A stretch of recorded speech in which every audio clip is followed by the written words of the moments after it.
संसार में जो दिखे सो बिनिसे नाम धरा सो जाई। कबीर सोई तत्व गो जो सतगुरु दीन बताए। जो दिखता है दृश्य दृष्टि पड़े सो फना है धर्म बर कैलाश। कीर्तम बाजी झूठ है श्रुति समा सास। जो संसार में संतान दृष्टि पड़े सो माया, और वो परमात्मा तो है अचल अलेख। वो ज्ञान दृष्टि में आया, वो ज्ञान दृष्टि से देखा जाता है। इस संसार जितना देखता वो नश्वर है, और इन संसार को देखने वाला दृष्टा है वो ईश्वर है। इसीलिए दादू साहब कहते हैं, दागदू देख के ऊपर दिल नहीं, देखे को अचरज नहीं अनदेखे को होई। देख के ऊपर दिल नहीं अनदेखे ने रोई। जो दिखता है उसका आश्चर्य नहीं है, क्योंकि वो नासी है, और जो नहीं दिखता है अविनाशी है। जैसे फूल दिखाई देता है, टूट जाता है, कुमला जाता है, सूख जाता है, और फूल के अंदर में सुगंधी होती है, दिखाई नहीं देती है, लेकिन वो फूल छूटने के बाद में भी रहती है। इसलिए लोग भजन गाते हैं, फूलड़ा तो कुमला वे रह जाई वासना। फूल कुमला जाता है और उसकी वासना सुगंधी रह जाती है। ऐसे ही मनुष्य का शरीर छूट जाता है, लेकिन उनके गुणों की सुगंधी दुनिया में रह जाती है।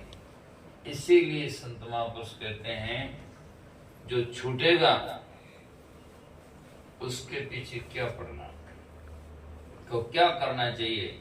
सकल तज नाम सुमर मेरा भाई।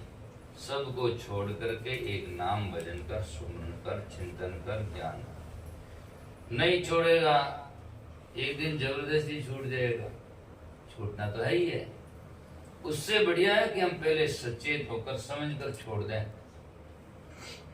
नहीं तो क्या है, समझ कर छोड़ोगे तो पछतावा नहीं होगा, और नए और कर्म नहीं बनेंगे। और बेसमझ से जबरदस्ती छूटेगा तो आसक्ति वासना रहेगा, और जिसे फिर जन्म होगा। एक विवेक से छोड़ता है तो आनंदित रहता है, अविवेक से छोड़ता तो दुखी होता है। उदाहरण है, एक रेलवे स्टेशन पर झाड़े की मौसम में दो जने आकर उतरे। दोनों के पास में बढ़िया रेमंड की कमर थी। तो भाई साहब दोनों आकर के, गाड़ी सुबह की टाइम में थी, शाम को आगे उनकी वेटिंग हॉल में बैठे। जितने में ये कोई परिवार की शाम को गाड़ी थी जिसमें बच्चे साथ, उनकी गाड़ी लेट हुई। उन्होंने सोचा भाई शाम को गाड़ी जाएगा तो घंटा 2 घंटा में 3 घंटा में अपना गंतव्य स्थान पहुंच जाएंगे। गाड़ी लेट हुई तो क्या करें, लेट होता तो फिर वेट होता है। तो गाड़ी सुबह आएगा तो भाई चलो सुबह। अब वो भी वेटिंग हॉल में प्रतीक्षालय में आकर बैठ गए सराय में।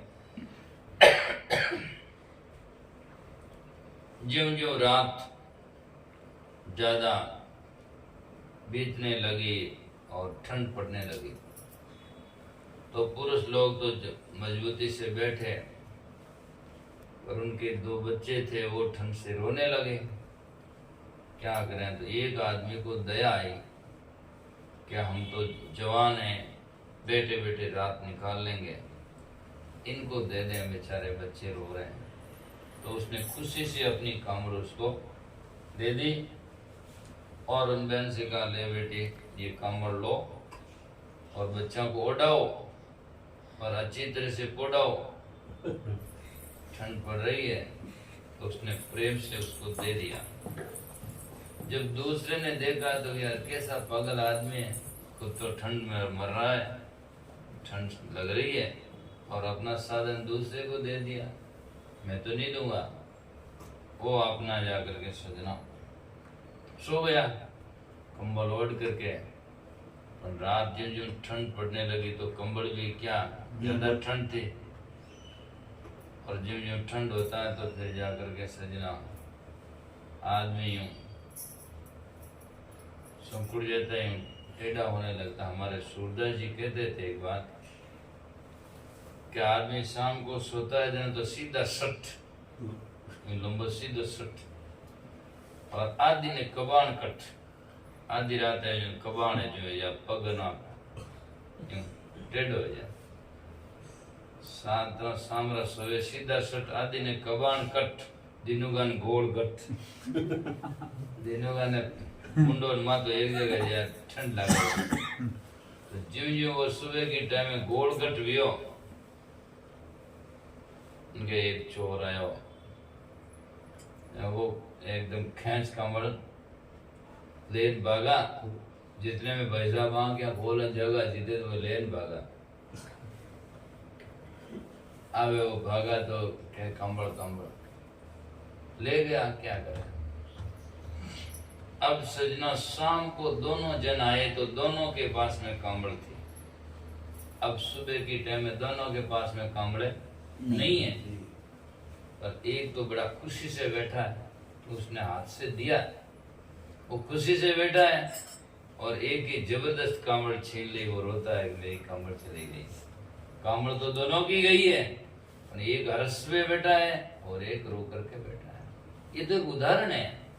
एक दिन शरीर रूपी कांवड़ सबकी छूटनी है, सबका मोह संसार छूटना तो है ही है, लेकिन जो हर्ष से पहले त्याग देगा वो मृत्यु की अंत तक घड़िया में खुशी होकर जाएगा। मालूम है कि मैंने पहले ही छोड़ दिया है, ये तो अपना है ही नहीं, तो क्यों रोएगा।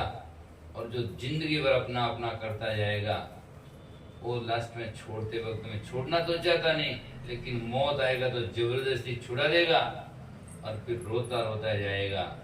इसलिए कहते हैं सकल तज नाम सुमर मेरा भाई, माटी के संग माटी मिलेगा पौनम पौन समाई।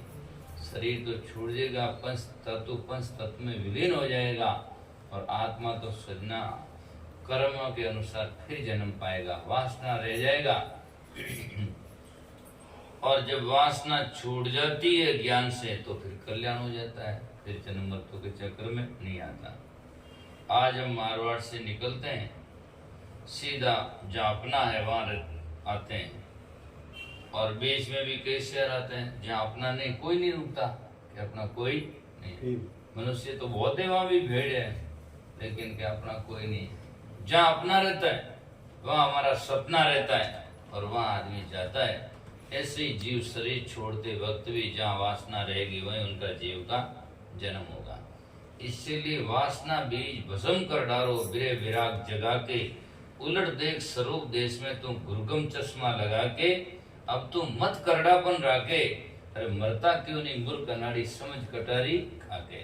समझ की कटारी खा करके मरो और अपने जीवन में उद्धार करो। तो भजन में पूरा चेतावनी सकल तज नाम सुनाए, सकल तज नाम से मेरा भाई। जतन जतन कर सुतने पाले, कच्चा दूध पिलाई, सो बेटा सो काल हुई बेटा बाबा क्या चला जाए। जिस बेटे के लिए माँ बाप क्या नहीं करते और उसको अब कहो, तो जब वो बड़ा हो जाता है पिता और उनको पूजा वंदना की तो बातें लगे, उनका मन से प्रेम से बोलना नहीं चाहता, और जिसके लिए उन्होंने क्या नहीं किया। इसीलिए संसार तो सजना स्वार्थी नश्वर है, महात्मा कहते हैं, और बड़ा लचीला मोह है। आदमी एक देखता है, दूसरे का दुख देखता है, और फिर भी दूसरा उस दुख में जाता है, समझ में नहीं आता है ना। आगे तो जाकर भेड़ चाल की तरह भेड़ आगे, भेड़िया दसान खड्डे में जा रही, पीछे वाला आंख मूंद करके उसी में जा रहा है।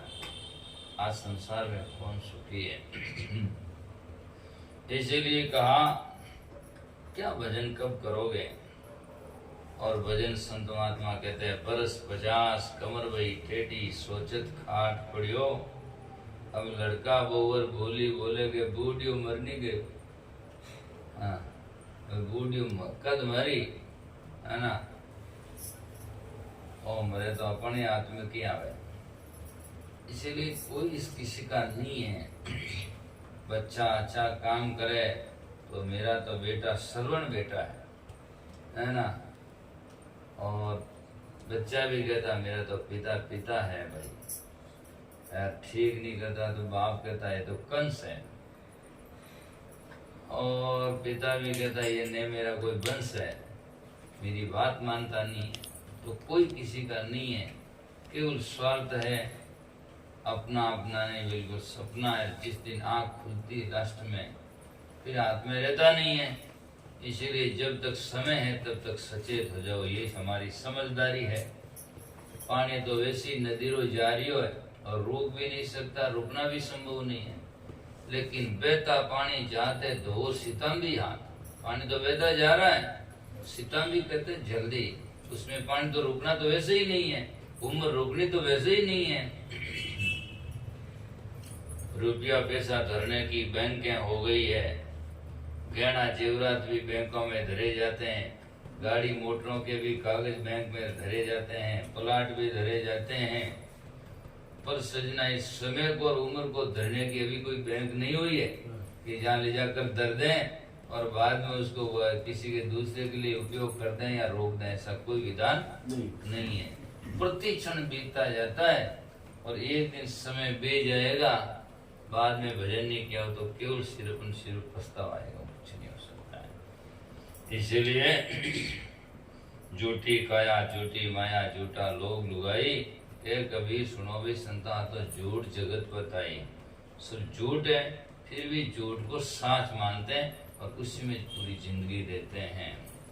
आप देख सकते हैं, आप जिसके लिए हमेशा जाकर के सजना मोह कितना लचीला है। एडो मोह, एक उदाहरण छोटो सो बात बताऊं। एक बाबा जी दादाजी पोता खटपट हुई तो बाबा जी बूढ़े हो गए तो देखो खाने का पीने का बैठना सोने का होश कम ही रहता, मृदा है। कुछ भी बोल भी रहता तो पोता ने उनको लाता से मार मरा कर हिला कर कूट मार नहीं पाड़े, अटपड़िया रहो। जितने में देव और वो गोडा पीछे मातो जीवन डोकरो रोवे, हरे राम जितने में देव ऋषि नारद आए, क्या बाबा जी क्या हो गया? क्या मेरे पोता ने मुझे लातों से मारकर खदेड़ दिया है, तो एड़ा दुख में क्यों रो? हालो मारे साथ बैंकुट चालो। डोकरो के पूरा गांव में मैच दी क्यों एक बैंकुट हलवाते बड़ा कोई बोली गांव में केवल मैच एक बैंकुट हलने वास्ते दी क्यों थने? देव ऋषि नारद कहते मैं तो बाबा जी आप रो रहे हैं, तकलीफ में है, इसलिए कहता हूँ आप चलो, यहाँ दुख में क्या करे? आपके पोते आपको मार रहे हैं, तकलीफ दे रहे हैं, तो यहाँ दुख में क्यों? बैंकुट चलो। चुपचाप मरा जता रहो, थाने को नहीं मारा पोता मने मारे थाने की तकलीफ को मारा पोता मने मारे था बीच में क्यों दुख पाओ? तो ये मोह इतना लचीला है कि आदमी जाकर के मार खाने के लिए तैयार होता पर मुंह छोड़ना नहीं चाहता। अभी श्रवण ने भजन गाया, ये मक्खी जाकर शहद पर बैठती है, पंखे चिपक जाते हैं, मरना पड़ता है, पर जाकर के फिर भी वहां आसक्ति में चला जाता है। इसलिए का दीपक झड़ी पतंगा, दीपक में पतंगे आकर पड़ते हैं, आग में जाते क्या पंखे जल जाते हैं। दीपक झरता देख क्या झरझर मरी पतंग, बड़ी लहर जो विषय की झरतन मोरे अंग। विषयों की लहर ऐसी है कि जरता अंग नहीं मोड़ता है, मरना पड़ता है, फिर भी वहां जाकर के आदमी जिंदगी जीता है। इसीलिए संतना ये बड़ी विडम्बना है और संत इनको वास्तविकता दे करके फिर भाग निकलते हैं और अपने जीवन में कल्याण करते हैं।